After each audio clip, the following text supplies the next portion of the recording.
오늘 우리 예배의 자리로 불러주신 주님을 찬양합니다. 아멘. 세상에는 정말 많은 길이 있는 것 같습니다. 바람이 시원하게 불고 풍경이 아름다워 걷기 좋은 길도 있고, 또 숨이 턱턱 막히는 발걸음이 쉽게 떨어지지 않는 그런 길도 있습니다. 같은 거리라도 평지와 산길이 전혀 다르듯이 우리가 살아가는 인생길도 날마다 다르게 느껴집니다. 그런데 여러분, 가만히 생각해보면 길의 좋고 나쁨보다 더 중요한 것이 있는 것 같습니다. 이 길이 얼마나 힘드냐, 얼마나 수월하냐, 그보다 더 중요한 것은 이 길을 누구와 함께 걷고 있는가, 그리고 나는 어떤 마음으로 이 길을 걷고 있는가 하는 것입니다. 혹시 지금 거친 길을 걷고 계십니까? 지금 걷는 이 길이 유난히도 외롭고 고독하게 느껴지십니까? 말씀은 분명히 우리에게 약속합니다. 내가 너를 떠나지 아니하고 버리지 아니하리라. 우리의 형편을 아시고 우리의 마음을 아시는 그 주님께서 오늘도 우리에게 손을 내밀고 계십니다. 그 손을 붙잡고 주님이 함께 하신다는 확신으로 다시 한번 한 걸음 한 걸음 나아가기를 원합니다.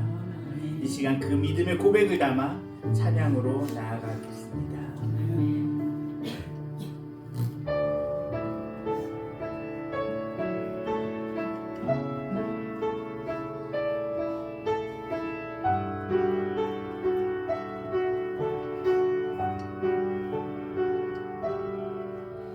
폭풍 속에 걷고 있을 때 누해야 할 때 불빛조차 보이지 않아도 그대 혼자 걷지 않을 거예요. 다시 한번 고백합니다. 그대 폭풍 속에 걷고 있을 때 비바람을 마주해야 할 때 불빛조차 보이지 않아도 그대 혼자 걷지 않을 거예요. 두려움 앞에서 하늘을 보아요. 외로운 그대여 걱정 마요. 꿈꾸는 그 길을 또 걷고 걸어요. 그대 혼자 걷지 않을 거예요. 다시 한 걸음. 그대 폭풍 속을 걷고 있을 때 바람을 마주해야 할 때 빛조차 보이지 않아도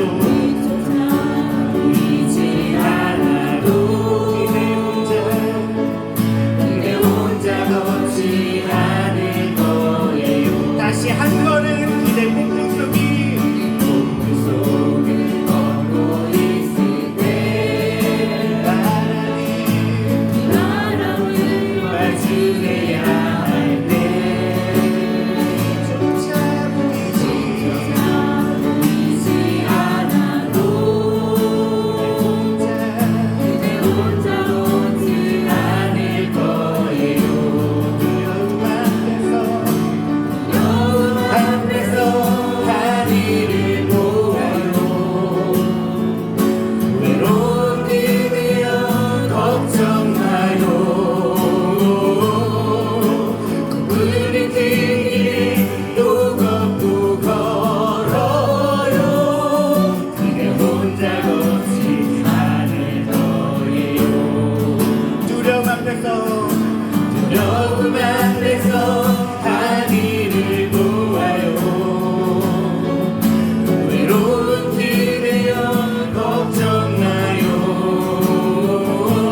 우리의 손을 잡아주시는 주님을 찬양합니다.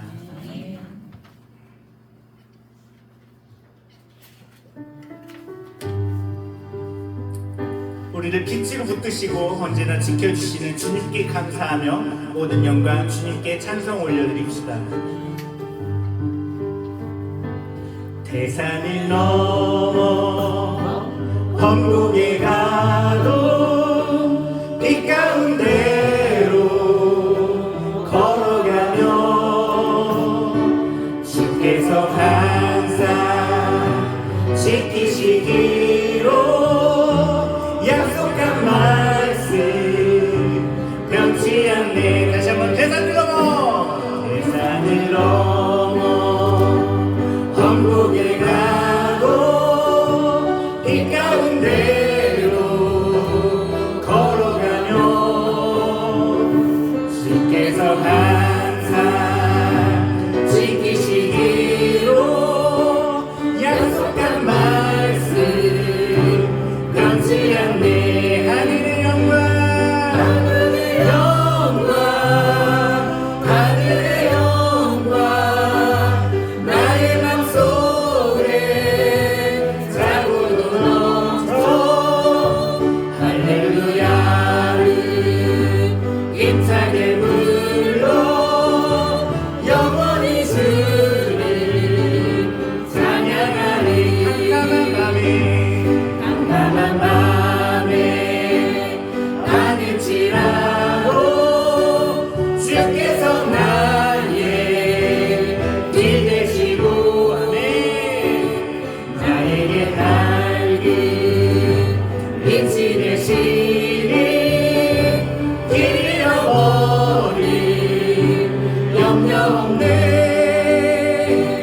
하늘의 영광 하늘의 영광 나의 맘속에 자고로 넘쳐 할렐루야를 힘차게 불러 영원히 주를 찬양하리.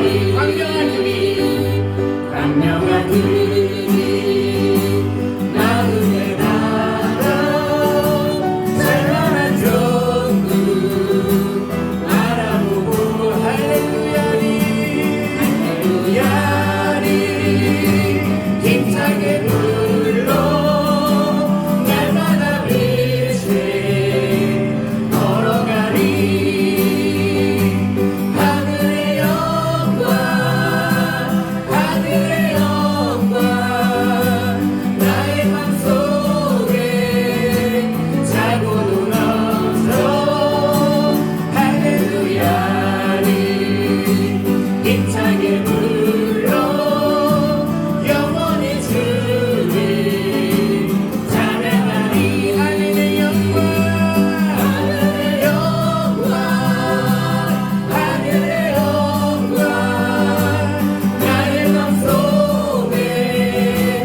시내가에 살겠네.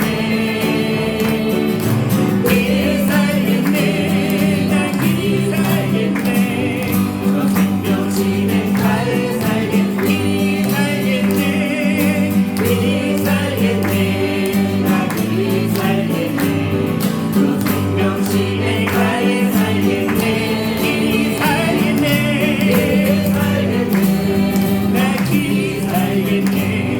저 생명 시내가에 다시 한번 길이 살겠네. 길이 살겠네. 나 길이 살겠네. 저 생명 시내가에 살겠네. 살겠네. 나 길이 살겠네. 저 생명 시내가에 살겠네.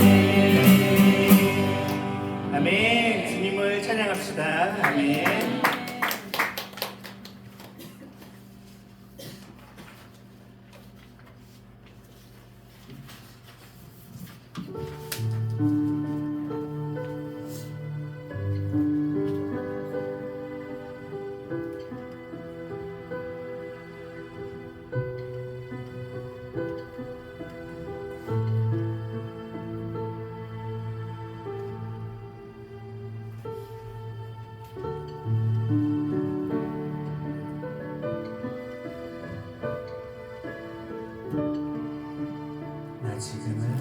나 지금은 비록 땅을 벗하며 살지라도 내 영혼 저 하늘에 디디며 사네.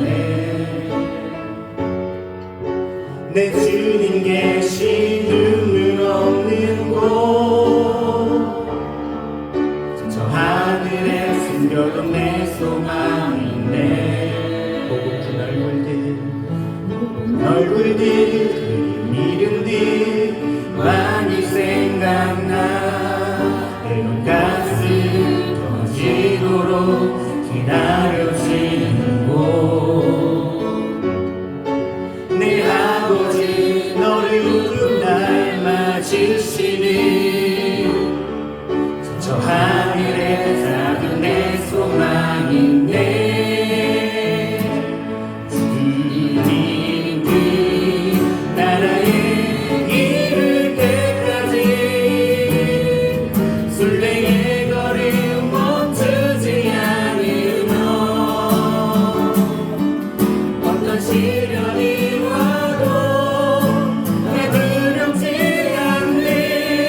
주와 함께 걷는 길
주님, 나의 모든 소망을 주님께 있습니다.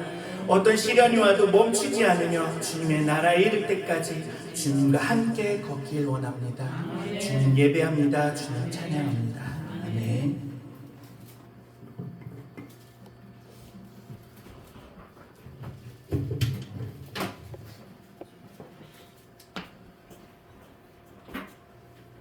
예배 후에서 김성원 집사님 기도 인도하십니다.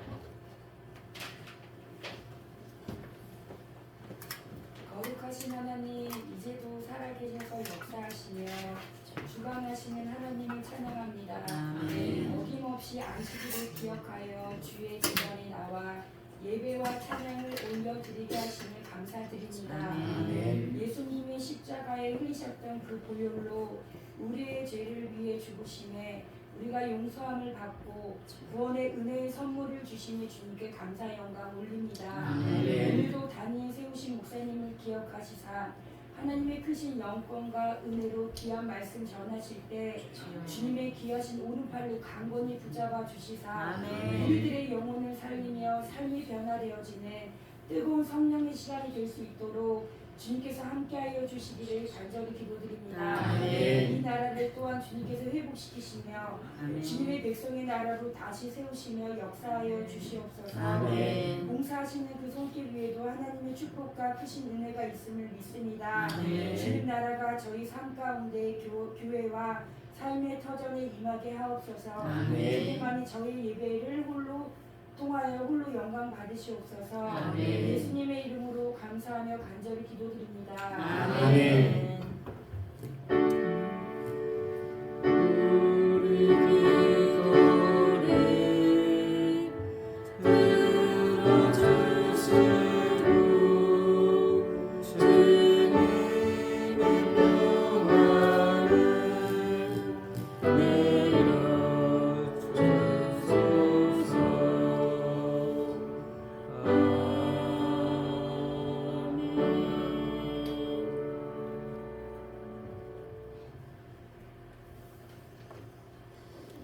우리 해주신 하나님 말씀 사도행전 14장 19절에서 28절까지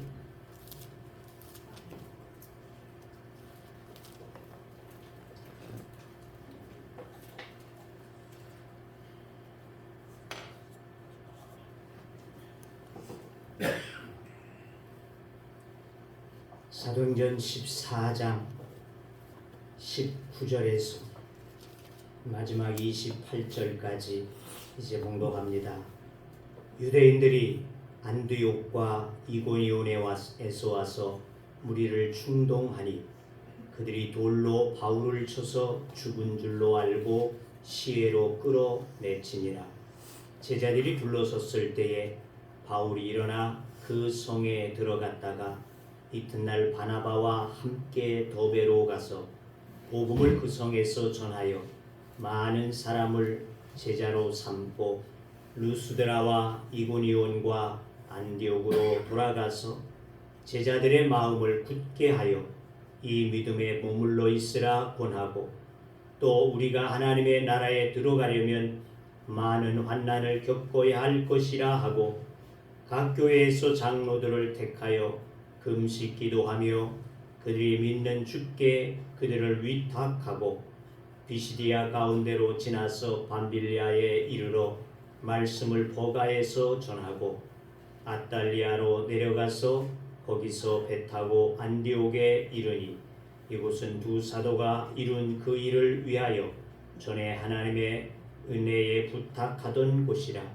그들이 이르러 교회를 모아 하나님이 함께 행하신 모든 일과 이방인들에게 믿음의 문을 여신 것을 보고하고 제자들과 함께 오래 있으니라. 아멘.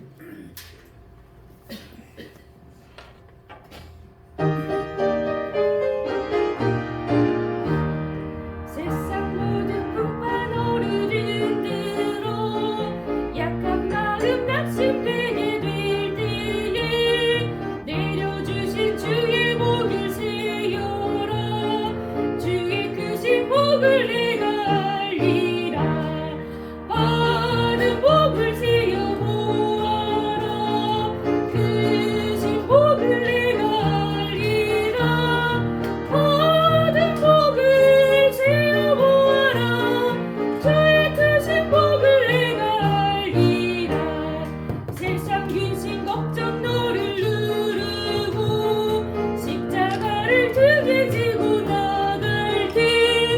주가 내게 주신 복을 세우라 두려움 없이 항상 찬송하리라 받은 복을 세어 보아라 크신 복을 내가 알리라 받은 복을 세어 보아라 주의 크신 복을 내가 알리라 세상 권세 너의 앞길 막을 때 주만 믿고 낙심하지 말아라 천사들이 너를 보호하리니 염려 없이 앞만 보고 나가라 받은 복을 세어 보아라 크신 복을 내가 알리라 받은 복을 세어 보아라 주의 크신 복을 내가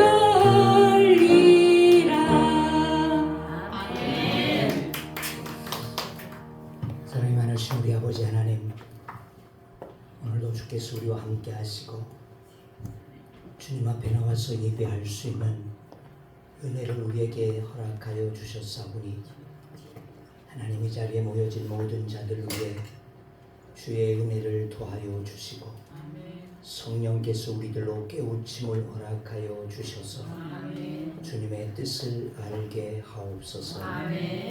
이제도 주 앞에 찬양으로 영광 올리는 사랑하는 우리 권사님을 주여 기억하여 주시고 하나님의 사랑으로 저에게 늘 함께하여 주셔서 모든 어려움 가운데서도 늘 주님으로 승리하는 삶이 되게 하여 주시옵시며 주님께 맡겨진 그의 삶이 되어져서 하나님이 저를 통하 영광을 받으시옵시고 하나님의 의의 열매들이 또한 전도의 열매들이 날마다 더하게 하시는 은혜와 축복이 있게 하여 주옵소서. 이 시간 이 종을 또한 붙잡아 주셔서 하나님의 말씀을 대언하기에 부족함이 없도록 주의 보혈로 나를 씻어 주시고 오직 주님 서신바 되게 하여 주셔서 말씀하여 주옵소서. 예수님의 이름으로 기도하옵나이다. 아멘. 할렐루야. 전도합시다. 예배자 50명을 주시옵소서. 아멘. 요즘 우리는 다수의 원리를 내세움으로써 한 사람의 중요성을 모르고 살아가고 있지 아니한가 한다는 것입니다.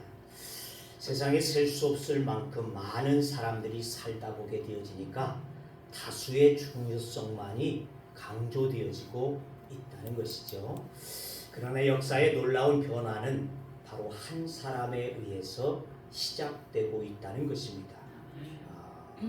인류의 시작도 뭐예요? 바로 아담 한 사람을 통해서 하나님은 일하기 시작하셨다는 것입니다. 뿐만이 아닙니다. 지금의 미국이 영어를 공식 자신들의 언어로 국어로 사용하고 있지만 그렇게 되어진 역사를 보게 되어지면 1776년 미국이 영어로 국어를 삼을 것이냐 아니면 독일어로 국어를 삼을 것이냐 하는 문제를 놓고 투표를 하게 되어집니다. 그 결과의 차이는 영어가 되어졌기 때문에 오늘 그 나라의 국어가 되어졌고 또 세상의 모든 세계의 모든 공통어가 되어지기도 했습니다마는 그 국어로 선정되어지기까지는 바로 한 표 차이였다는 것이죠. 한 표를 통해서 영어가 국어가 되어졌다는 것입니다. 만약 그렇지 아니었다면 지금은 독일어가 아마 전 세계의 공통어가 되어져 있지 않을까 한다는 것입니다.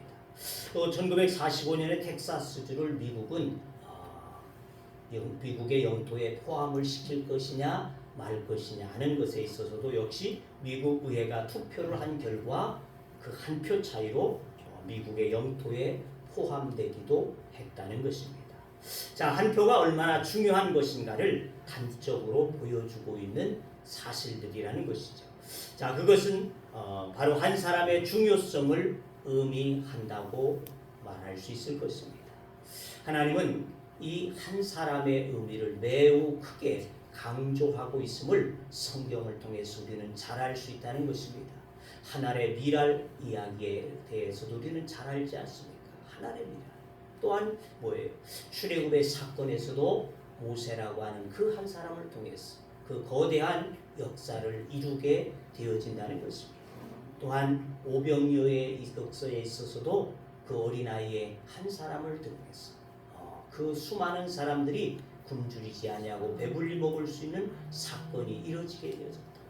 에스더라고 하는 한 사람을 통하여서 이스라엘 사람들이 살아나게 되어지는 불임절의 역사가 있게 되어졌다는 것입니다. 모두 한 사람. 성경 속의 역사를 보게 되어지면 그 한 사람을 통하여서 하나님께서는 역사하시고 일들을 이루어 가셨다고 하는 것입니다. 자, 또한 오늘 본문은 바로 이 한 사람의 중요성을 대변해 주고 있는 말씀으로 가득 차 있다는 것입니다. 오늘 루스드라에서 일어난 두 번째 사건을 중심으로 오늘 말씀이 이루어지고 있습니다. 자, 루스드라에서는 두 가지의 극적인 사건이 있었습니다. 지난 시간에 보았던 바로 나면서부터 걷지 못하게 되어진 안진뱅이의 나음을 받게 되어지는 기적적인 이와 같은 사건이 있었던가 하면은 오늘 두 번째는 바울이 돌에 맞아서 죽음을 맞게 되어졌다고 하는 이와 같은 사건이 기록되어지고 있다는 것입니다. 19절에 봅시다. 거기 보니까 유대인들이 안디옥과 이고니온에서 와서 무리를 충동하니 그들이 돌로 바울을 쳐서 죽은 줄로 알고 시외로 끌어내치니라 그랬습니다. 루스드라, 비시디아, 안디옥에서까지는 약 160km 정도 되어진다. 그러니까 비시디아에서 이 안디옥까지 사람들이 오게 되어졌다는 것입니다. 근데 그 거리는 160km. 오늘에야 160km 하면 서울에서 대전 정도의 거리니까 1시간 남짓 고속도로로 달려가게 되어지면 갈 수 있는 거리죠. 하지만 그 당시에는 고속도로도 없고 고속버스도 없고 뭐 전차도 없고 전철도 없고 말이죠.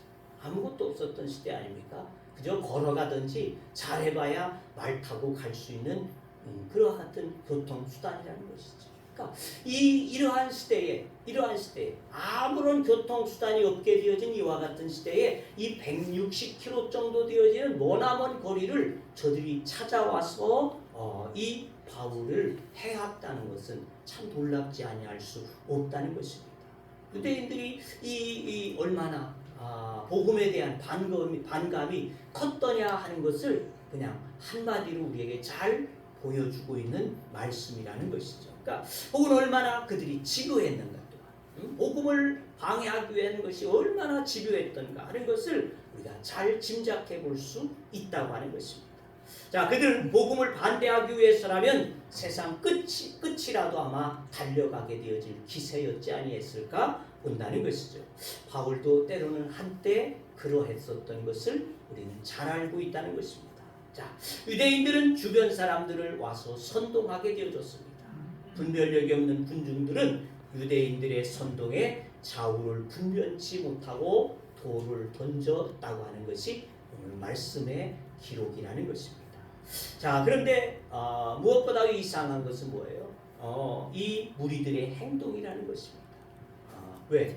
바로 얼마 전까지만 해도 바울과 바나바를 제우스와 헤르메스다 이렇게 생각을 해서 말이죠. 신이다 생각을 해가지고 그 앞에 제사도 드리고 저들을 우상과 같이 섬기려고 했던 이와 같은 자들이었다는 것이죠. 근데 이제는 그 바울을 향해서 돌을 던졌다는 것입니다. 이것은 마치 뭐예요? 예수님께서 십자가에 못 박으라고 외치던 군중들과 같은 모양이라는 것입니다. 예수님이 예루살렘을 향하여서 이제 오늘부터 사순절입니다마는 예루살렘으로 올라가게 되어질 때 그들은 자기들의 겉옷을 벗어서 길바닥에 펴고 종려가지를 들고 승리를 외치면서 그를 환호하게 되어졌던 이와 같은 자들이었지 않았어요. 근데 사흘이 지나지 않았어. 그들은 돌변했다는 것입니다. 저를 십자가에 못 박으소서. 이와 같이 외치게 되어졌던 그들의 그 모습이 바로 여기 바울에게서 재현되어지고 있다는 것을 우리는 잘 보게 되어진다는 것입니다. 요즘 세상에 군중들의 여론이란 바로 이렇지 아니할까. 온유월에 쉬는 밥처럼. 예전에 밥이 뭐예요? 쌀밥이 아니고 보리밥이지 않습니까? 근데 이 보리밥은 잘 쉬단 말이죠. 그래서 밥을 지어가지고 보리밥 지어가지고 됐어요.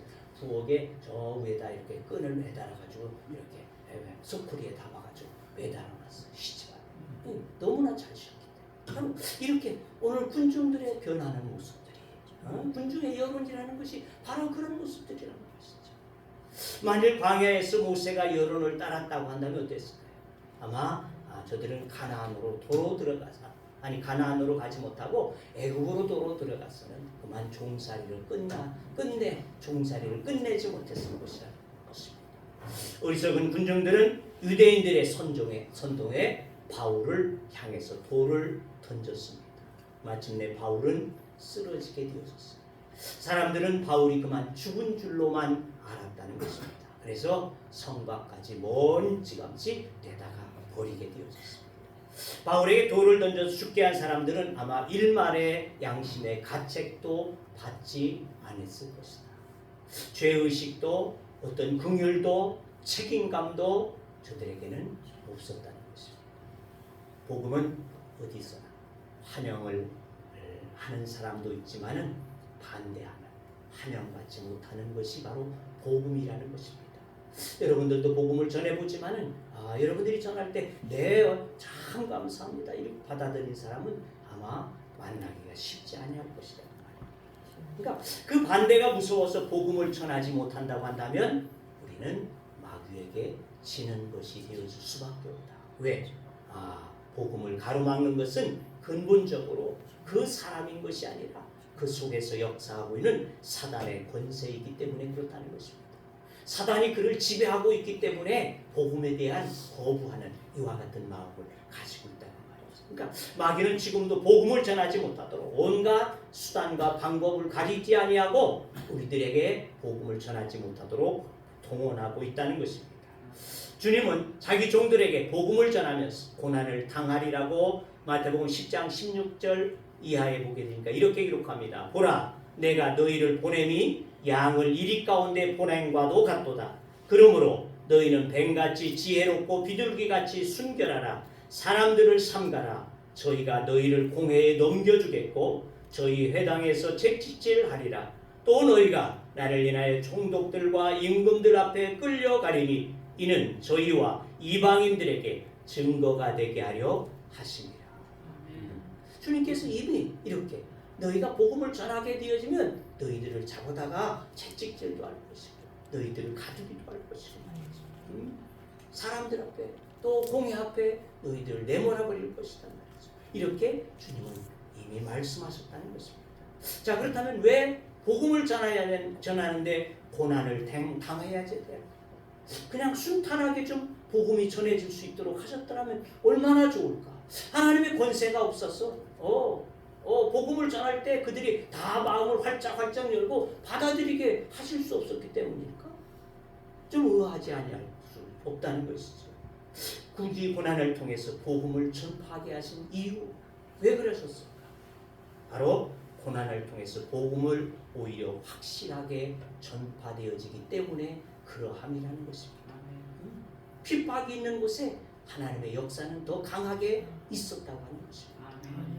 예루살렘 교회 핍박을 통하여서 이방 속에 교회들이 퍼져나가게 되어지는 역사를 세우신다는 것이죠. 바로 그것입니다. 우리가 핍박을 받게 되어지는 것은 바로 우리의 전하여진 이 복음이 저들 속에 더 강력하게, 더 확실하게, 굳건한 믿음 위에 세워지도록 하시기 위한 핍박이 되어진다는 것을 우리는 알아야지 될 줄로 믿습니다. 자, 오늘도 복음이 전해지지 않고 받아들이지 않는다고 한다면 여러분 이상하게 생각하지 마시기를 바랍니다. 그렇다면 오히려 지극히 정상적인 것이다.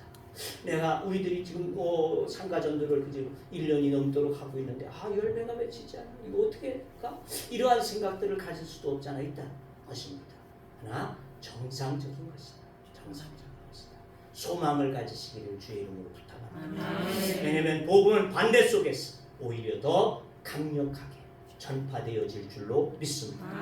돌에 맞아서 죽은 바울은 20절 상반절 봅시다. 20절 상반절에 보니까 제자들이 불러섰을 때 바울이 일어나 그 성에 들어갔다 그랬습니다.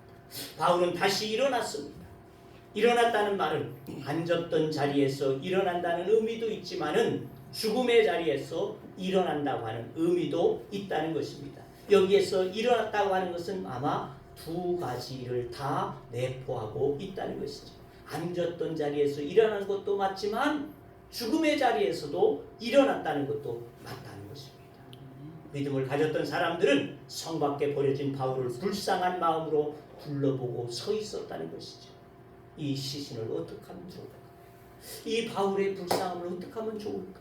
아마 이렇게 저들은 동정 어린 마음을 가지고 저들이 그 시신을 쳐다보고 있었을 것입니다. 그런데 바울이 갑자기 일어났다는 것입니다. 기절했다가 일어났다고 할지라도 무수한 돌에 맞아 넘어졌던 사람이 쉽게 일어난다는 것은 아마 그리고 거동한다는 것은 쉽지 않은 일일 것입니다. 그잖아요.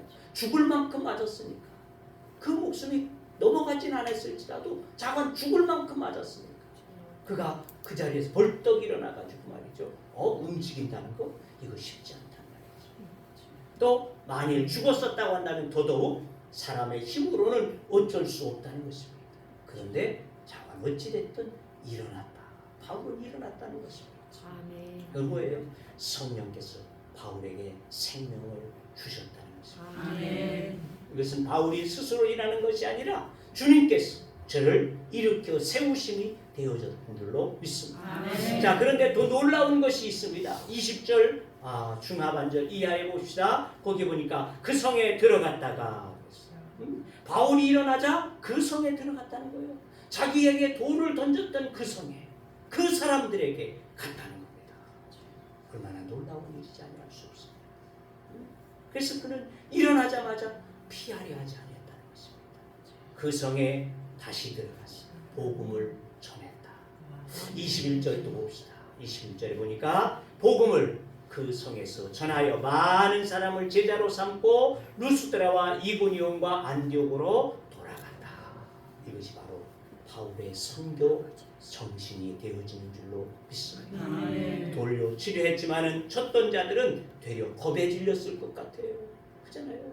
돌로 쳐서 분명히 저를 죽도록 만들었는데 그가 어느 순간에 살아나서 와가는 거기에서 다시금 복음을 전한다고 할 때 얼마나 놀랐겠습니까? 아마 그들은 속으로 그렇게 말했을 것 같아요. 아마 저런 사람은 건들면 안 된다 말이지. 더 이상 건들면 안 된다. 우리가 망할 것이다.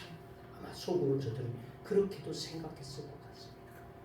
자, 이런 고난이 왔다면 보통은 절망하고 떠나거나 또는 다시 전한다 해도 좀 쉬었다가 그렇지 않겠어요? 몸이라도 좀 추스리고 그리고는 복음을 전하면 전할 것이지 말이죠. 아니면 도망가는 것이 맞지 않겠어요?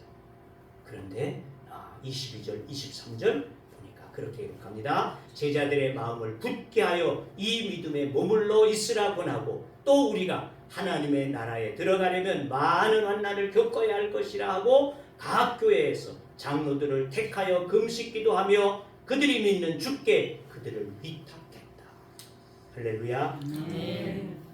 바로 이튿날엔 만신창이 되어진 그 몸으로 더베라고 하는 곳으로 가게 되어집니다. 그리고는 걸쳐 오게 되어진 곳들을 돌아보면서 믿음을 굳건히 해라. 이런 환난을 받아야 하지 않을 것이다. 이렇게 저들에게 권면해 주게 되어집니다. 이런 바울을 보게 되어진 사람들은 어땠습니까? 그들의 믿음이 돈독해질 수밖에 없었다는 것이죠. 그래서 더 많은 사람들이 제자들이 되어졌다. 이렇게 오늘 말씀을 보니까 기록하고 있습니다. 주님은 복음의 일꾼이 맞아 죽도록 놔두지 않으시더라는 거예요. 바울은 자신이 복음 전하는 것 때문에 얼마나 많은 고난을 받았던가 하는 것을 고린도후서 11장 23절 이하에 보니까 이렇게 기록하고 있습니다. 저희가 그리스도의 일꾼이나 정신없는 말을 하거니와 나도 더욱 그러하도다.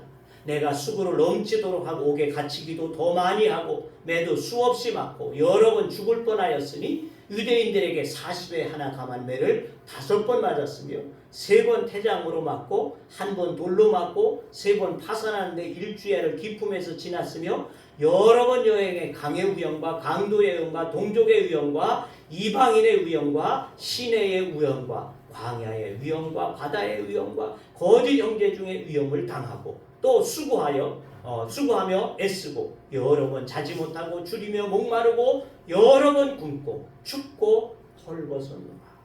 바울이 이 고난의 목록을 기록하고 있는 것은 내가 이 많은 고난을 받았다고 하는 것을 자랑하기 위함이라는 것이 아니라는 말입니다. 그것은 이 많은 고난에도 불구하고 나는 다시 일어난다. 나는 복음으로 승리했다. 결코 나는 이 복음 앞에서 패배자가 아니라는 것입니다. 내가 이 많은 고난, 정말 죽음의 자리에 수없이 들어가게 되어질 때 그곳에서 나는 일어났다는 것입니다. 복음을 위해서 다시 또 일어났다. 이것을 강조하고자 했다는 것입니다. 그렇습니다. 어떠한 시련이 여러분들이 맞게 되어질지라도 복음 앞에서 사명을 잃어버리지 않아. 이것이 우리의 본분이 되어지는 줄로 믿습니다.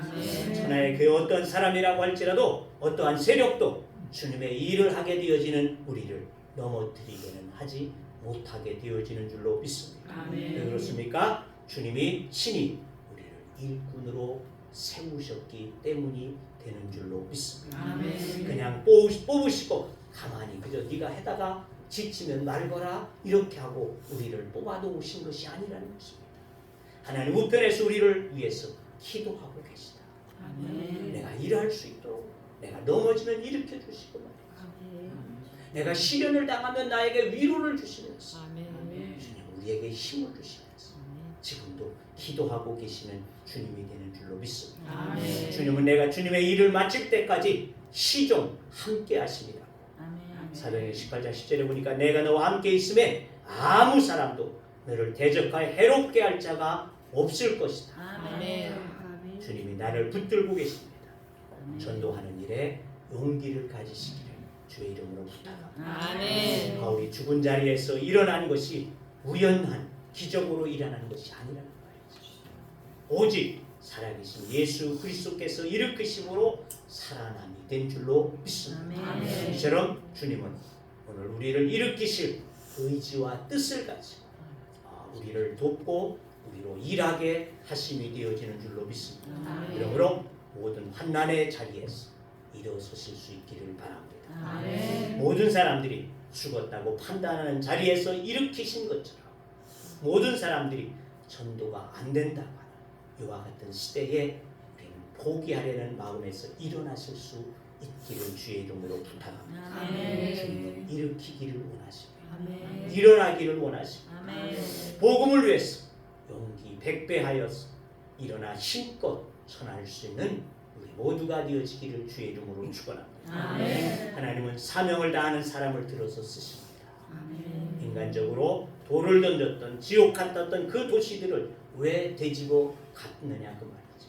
아직도 그들에게는 전해줄 말이 있었다는 말이죠. 22절에 봅시다. 거기 보니까 그렇게 말하고 있죠. 22절에 제자들의 마음을 굳게 하여 이 믿음에 머물러 있으라 권하고 또 우리가 하나님의 나라에 들어가면 많은 환난을 겪어야 할 것이라 이렇게 저들에게 말했다는 것입니다. 그렇습니다. 자신을 거울 삼아서 믿음의 굳건히 서야 할 것을 권면하기 위해서 다시금 그 자리에 또 다시 가서 저들에게 권면해주고 있다는 것입니다. 그렇습니다. 전도도 중요하지만은 내가 전도하게 되어진 사람들이 바로 설 수 있도록 바로 믿음의 자리에 설 수 있도록 신앙의 본이 되어지는 것 이것이 바로 오늘 우리들이 해야 할 본분이라는 것입니다. 자, 돌에 맞아 죽었었으면 이제는 그만해도 누가 무엇라고 할 사람이 없었을 것 같아요. 그렇지 않겠어요? 돌 맞아 죽을 정도 됐으니까 아이고 바울은 이제 그 할 일 다 했다. 그 사명 다 했다. 아마 그러지 않겠어요. 그런데도 바울은 다시 전도했다는 것입니다. 왜 그랬을까? 그것이 바로 주님의 뜻이기 때문에 바울은 예루살렘에서 다메섹까지 가서 예수 믿는 자들을 잡으려고 했다는 것입니다. 그 거리는 얼만큼 되느냐? 직선 거리로 215km가 되어진다는 것입니다. 예루살렘에서 다메섹까지 215km 직선으로. 그러니까 이걸 구불구불 가게 되어지면 300km가 넘게 되어지는 거리가 되어지겠죠.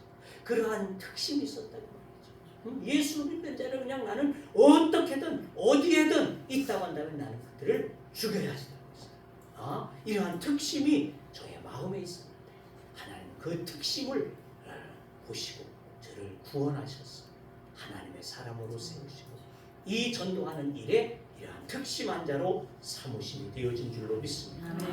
바울은 사랑하시는 것 이상 주님께서는 이 세상의 죄인들을 더 사랑하셨더라. 바울을 사랑하셨지만 그것보다 아직도 죄 가운데 있는 그들, 아직도 무지하에서 돌을 들어서 던지게 되어지는 그들을 더 사랑하셨어. 이 바울을 다시금 들어가서 복음을 적게 전하게 되었죠. 그가 바울이 죽음의 자리에 이르게 하심이 되어졌다는 것입니다. 그 결과 더베라 가는 곳에서 은혜스러운 일이 일어나게 되어집니다. 비시디아, 안디옥, 이고니온, 루스드라에서 일어난 반대자들의 폭력이 없었다는 것입니다. 이 더베에서만큼은 폭력이 없었어요. 반대자가 없었어요. 핍박자가 없었다는 것입니다. 순순히 이 더베에서 저는 복음을 전할 수 있게 되어졌다는 것입니다. 그래서 돌에 맞고도 다시 일어나서 바울은 또다시 돌에 맞게 하지 않았다는 것이죠. 돌에 맞고 일어나서도 다시금 전하고 있는 바울에게 다시 돌을 치고 던지게는 안 하셨다고 말해요. 이것이 바로 복음 전도의 즐거움이 되어지는 줄로 믿습니다. 내가 핍박을 받지만 그 핍박 이후에는 다시 핍박을 받지 않게 하신다는 말이죠. 더베 전도에 또 하나 소중한 열매가 있습니다. 그것에서 핍박을 받지 않은 것만이 아니고 여기에서 열매가 맺히게 되어져요. 바로 여기서 가이오라고 하는 자와 우리가 잘 아는 디모데를 얻게 되어졌다는 것입니다. 사도행전 20장 4절에 보니까 이렇게 기록하고 있어요. 아시아까지 함께 가는 자는 베레아 사람 브로의 아들 소바더와 데살로니가 사람 아리소도와 세군도와 더베 사람, 여기 나와요. 더베 사람 가이오와 및 디모데와 아시아 사람 두기고와 드로비모더라, 이렇게 기록하고 있어요. 그러니까 이 더베에서 가이오라고 하는 자와 디모데를 만나게 되었죠. 디모데는 뭐예요? 이 바울에게 있어서 수제자가 되지 않습니까? 이러한 아주 귀한 열매를 맺게 했다는 것입니다. 그러니까 돌팔매질을 두려워하지 아니하고 죽음을 두려워하지 아니하고 또 가서 전도하게 되어진 결과 하나님께서는 아주 귀한 열매를 맺게 하셨다고 하는 것입니다. 지금도 주님의 부르심과 구원은 계속 되어지는 줄로 믿습니다. 특히 주님은 사랑하시는 제자들을 통해서 사람들을 부르신다는 것입니다. 하나님이 나를 사랑하십니까? 나를 사랑하는 만큼 하나님 나를 통해서 누군가의 복음이 되어지기를 원하십니다. 우리는 그 심정을 가져야 돼요. 하나님이 나를 사랑하셨구나. 하나님이 나를 위해서 십자가에 못 박혀 죽으셨구나. 나의 모든 죄와 허물을 사하셨구나. 이것을 여러분들이 깨닫고 느낀다면 이 사랑을 통해서 누군가에게 주님은 복음이 전해지기를 원하신다는 것입니다. 복음은 많은 곳에서 반대에 부딪힐 수 있습니다. 전도자들은 매를 맞고 감옥에 갇히기도 한다는 것입니다. 돌에 맞아 죽기도 한다는 것입니다. 목베임도 당한다는 것입니다. 오늘 지구상에는 이러한 일들이 벌어지고 있습니다. 복음을 전하다가 죽기도 하고 말이죠. 추방도 당하고, 아프가니스탄에서, 예멘에서, 이라크에서, 인도네시아, 중국, 북한이 가까운 곳에서 순교의 피를 흘리고 있다는 것입니다. 이 순교의 피를 통해서 주님은 영혼들을 부르시고 구원하심이 되는 줄로 믿습니다. 우리나라에서도 어땠습니까?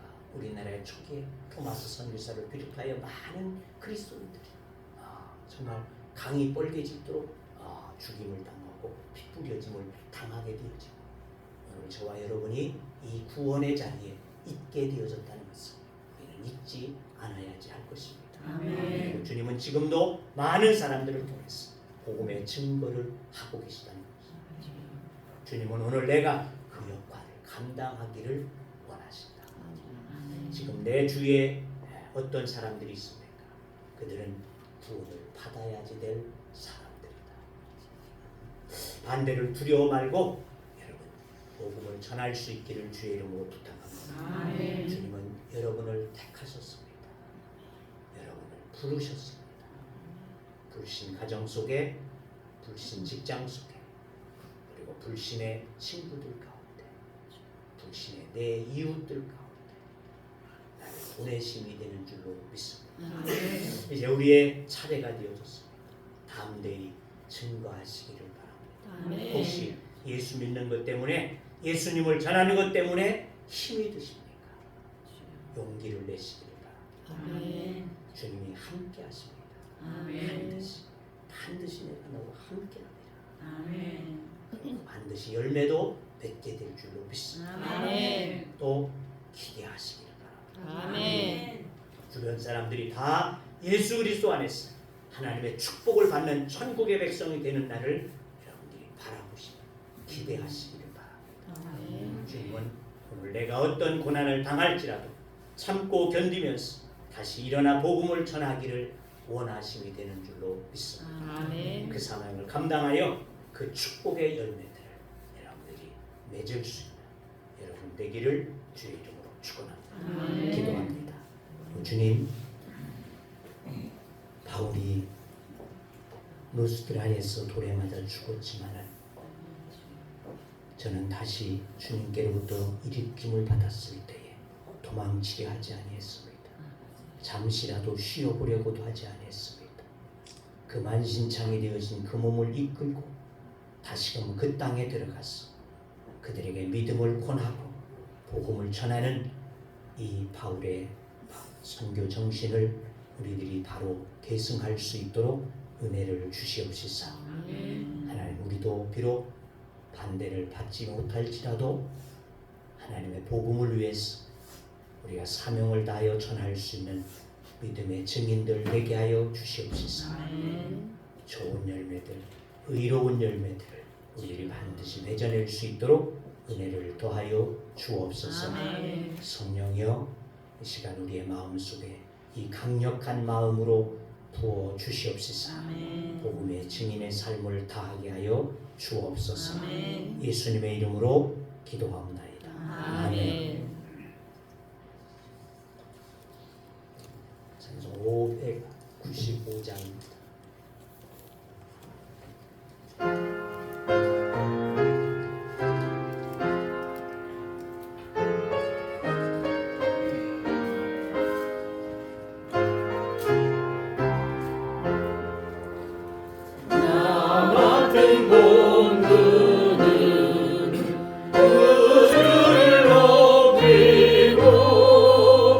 은영은 그와 같도록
크시고 놀라우신 사랑하심과 성령님의 교제와 교통하심과 인도하심과 역사하심과 축복하심이 오늘 주의 말씀을 의지하여 바울의 죽음의 자리에서도 일어나 다시금 그 복음을 위해 살았던 것처럼 우리도 많은 어려움이 있으나 우리에게 주어진 사명 감당하기를 원하는 주의 무리들과 하나님의 교회와 또한 저들의 가정과 직장과 하는 모든 일들 위에 이제부터 영원토록 함께 하시기를 축원하옵나이다. 아멘.